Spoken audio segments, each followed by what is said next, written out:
Hello, I'm Gareth A Davies, and this is the Championship Rounds for Pitch Boxing, where I bring you all the interviews from the combat sports world. Enjoy. Look at you all bearded and handsome, sir. Yes, sir. You got to be, man. This is the look of after training camp. It's not over yet, Gareth, so hence why I haven't got the haircut. But as you know, after the weigh-in, head straight to the barbers, get shape up, and then we're good to go. This is a really, really big fight. And do you know what it takes me back to? And I don't know if anyone's raised this with you. When James DeGale and George Groves fought many years ago, it's like a crossroads fight for both men. Yeah. And we all knew that the winner of that, and that was so close as a fight, the winner of that was going to head towards a very big fight or a series of big fights afterwards. And the other one was maybe like snakes and ladders, was going to have to just slide down the snake a little bit and start again in another way, depending on how it goes. But it feels like a really big fight, Joshua. And I'm really excited about it. I think the sports world is excited about this one. Yeah, everyone seems to be. Gareth, there's been a good reception about it, which is good. But yeah, I think it's an opponent that people are like, yeah, good opponent. Buatsi, good opponent. Let's see how it folds out. So I'm looking forward to it, Gareth. It's a good challenge, and I'm open to challenges, so it'll be a good scrap. And the other thing about it is, since the weekend, Craig's performance against Bivol is in more perspective. I spoke to Craig about that probably a week and a half ago, going into the Bivol Canelo fight. And, he put up a pretty good show against Bivol, kind of an early chance for a world title. We know what you can do. We know that we're highly critical of you. It's so incredible. I find myself being highly critical of you, and yet you haven't put a foot wrong. It's quite interesting, isn't it? We have very high expectations of you. You must feel that from everyone. No, there's high expectations everywhere, Gareth, and there's pressure. But I've always said that the pressure from the outside is not greater than the one that I put on myself. So I end up controlling the pressures. And I think even in the face-off with Spider, I was saying that the media stuff, I log out of it. I might see what a few are saying, but for what the masses are saying, it's irrelevant, And that's how I managed to stay in my own lane, keep my sanity, do what I got to do, and live my normal life. It's cool, like it's nice, But yeah, there's expectations everywhere, but keep winning, keep putting my foot at the right places. That's all that matters. Yeah, I mean, for one's own, like you say, sanity or mental health, as they call it, mental well-being these days, you just don't want this strain, this super highway of, from idiocy to clever views on it all. It just doesn't do anything, does it? At the end of the day, it doesn't do anything. Yeah. Oh man, you got to stay in your own lane, Gareth. And they say, stay in your own lane. There's no traffic. Why? Because it's your own. You just breeze through or you cruise, isn't it? But yeah, man, it's a big fight that I'm looking forward to. An important fight, as I've said many times now, and we're just over a week away, so we're almost there. Tell me about the lane you've been in then on camp and how you see this fight, kind of, technically and physically, and how you're approaching it. I think, for me, camp's been very, very, very difficult. It's been a very hard camp. We've put hours of work non-stop. My dad was just here and I was just talking to him and he was laughing because he was like, when there's a local derby in football, it's always competitive. Even if one team is at the top of the Prem and the other team is at the bottom, it's always competitive. And that's what this is going to be. It's going to be a competitive match. And one that I look to come out on top, Gareth. I prepared very, very, very diligently for this, non-stop, been relentless in camp. So we're almost there now.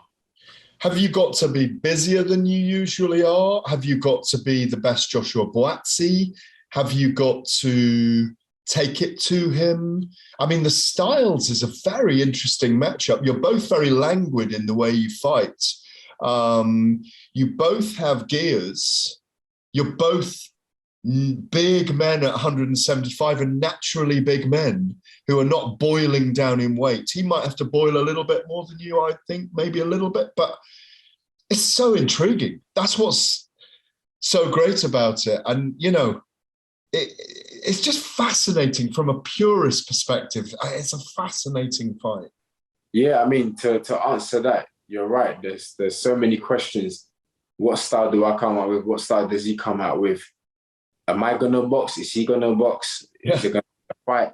And I think that's why we all love boxing, because we can make all these assumptions, but we never know till the bell goes. But as I say, Gareth, whatever style I need to present to win, that's what I'm gonna have to do. You know, and I've covered all kinds of styles, but you know, I know what I have to do to win, you know, and I've prepared very hard for it. And on 21st, that's what we look to do, to make sure we get the win. So are you doing anything special in fight week, or have you done anything special in the last few weeks in terms of where you've been staying? Is Virgil over already? Are you back already, by the way? Yeah, no, I'm in England now. Anything different? I haven't gone to the highest of the mountains to camp there for like a week or two. I haven't done that, Gareth. But camp's been different. It's been very different in a good way, in a much more beneficial way. So, you know, we hopefully that will reflect in the fight. It's been a very different type of camp for me, and I'm sure it actually will reflect in the fight. You know, and yeah, we're just, like I said, we're almost a week out. So just seeing off this week, and then we enter fight week, and then it will be time before you know it, you'll be there commentating, giving us your thoughts about the fight. So yeah, man, we're almost there. Have you spent camp in the gym there alongside the bay in Oakland and running over the San Francisco Bridge, and have been doing all those things or not? Early morning runs and. Nah, I've been doing a lot of running, but unfortunately, it hasn't been over the San Francisco Bridge or the Bay Bridge or the Golden Gates. It hasn't been across any of that. But it's been actually somewhere nice. It's been in Oakland, very nice views, very hard runs, you know, ones that doesn't allow you to take in the views because you're thinking, I'm working hard here. But no, it's been nice to be away. I've been away for so many months, so it's good to finally be back. Have you got into the culture around there at all? Where do you stay when you're there? What is the culture, Gareth? Well, it's the most woke place in the world. It's got the best juices. It's got the most amazing vegetables. It's got, well, California is the 5th highest economy in the world, isn't it? You'll know this because I know you look into things. It's an extraordinary place. I mean, I was going there on and off for 3 years when I was seeing someone there, and you know, she lived just down the road from Oakland. Yeah. And we went to Oakland. We went to a comedy club in Oakland. You know, Oakland's a really amazing, gritty place, African-American heritage, Irish. It's a real place for boxers, isn't it? Yeah. You know? And I think one thing that we can both agree on is the views that the Bay Area has, Gareth. I always speak to people about that. Like when it's a bright day, Gareth, nothing beats that. You can see the water, the sun's reflecting on the water. You're driving about, it's nice, it's bright, you got your music in, get to the gym, work out, come out, it's still nice, it's still hot. That's what I love about it, man. And it's calm, man. I like it a lot. And you don't see any music in Oakland or anything? Unfortunately, I haven't yet, Gareth. Just camp, yeah? Just camp, yeah? Yeah, man. You know, like, as the weeks go on, camp gets very demanding, where if I'm not training, you find me in my bed. If I'm not in the bed, it means I'm in the gym. And it's just been those two nonstop. Do you know what I mean? So it's been nonstop, but I've enjoyed it. You spoken to Andre Ward at all as he popped in? Not this camp. I haven't seen him, no. I think the last time I saw him might have been my last camp. I think that was probably when. But no, I haven't. But, you know, we're still getting the work in. I still got the same guys that taught him. And I'm learning a lot. What have you found with Virgil? Obviously, I've known him a long time. He's so wise, and he's come out of a life-threatening situation himself, and he's got a new lease of life. And what does Virgil mean to you already? After what is it, a year and a half now? Is it?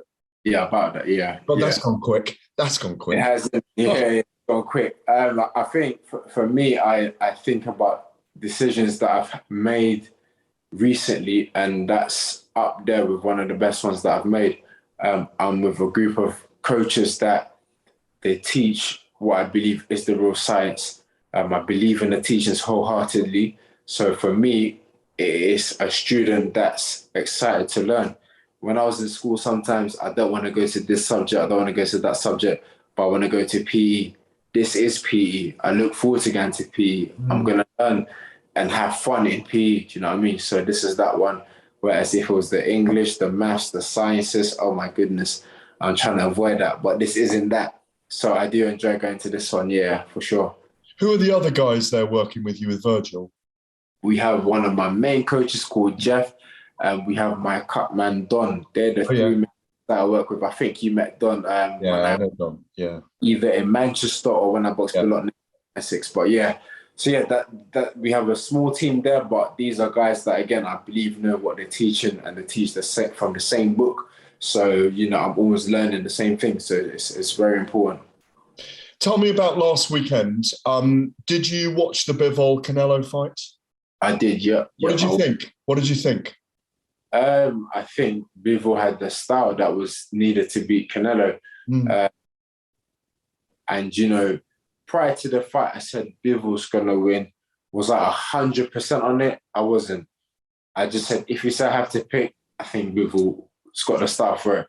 But like I said, I wasn't 100% on it. But you thought he might not get the decision as well, because a lot of us thought that too. Yeah, that's part of it as well, man. Do you know what I mean? But no, he boxed well, got the win, had the style that was needed, and he came and he tore the script. You know, I think Canelo was going to box Triple G, then box in London. So Bivol came and tore the script, and good for him and good on him, man. Is there a man you'd like to fight, Bivol?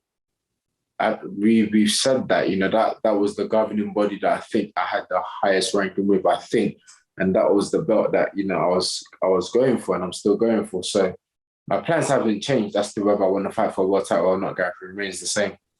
So do you believe that with victory over Craig Richards, you should be looking for a world title next, or are you still not? Absolutely. You're very patient about it. Yeah. No, absolutely. We said that after the Bolotnik's fight. So you know, hopefully the plan is after this one, it can say, Josh, here's the shot. There you go. And we take it from there. Cool. Listen, I'm being harried off the call. It's great to see you. Cannot wait to see you around fight week next week. Cannot wait for the night.